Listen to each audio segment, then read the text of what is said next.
To fix Ethernet connected but no internet access on Windows 11, first restart your modem and router.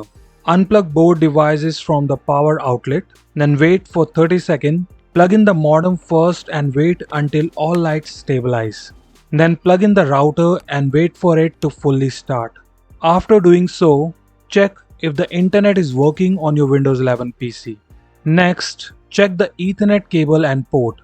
Disconnect the Ethernet cable from your PC and inspect the cable for any visible damage. If you don't find any, reconnect the cable securely.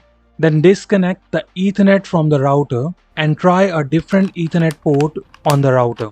If available, test with another Ethernet cable. Then check if your Ethernet access is restored. If not, then follow our next method. Method 2. Disable and re-enable the Ethernet adapter.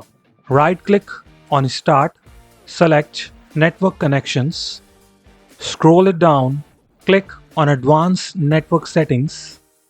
In Ethernet, click on Disable.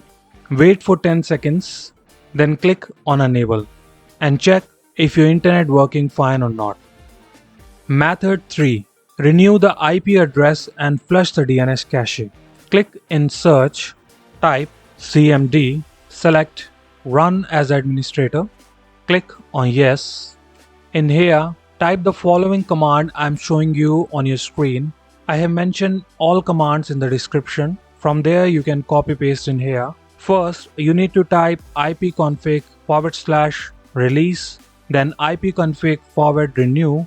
After typing both commands, wait for the process to complete, then check if your internet start working again. If not, then type the third command ipconfig /flushdns. Wait for the success message, then restart your browser and check the connection.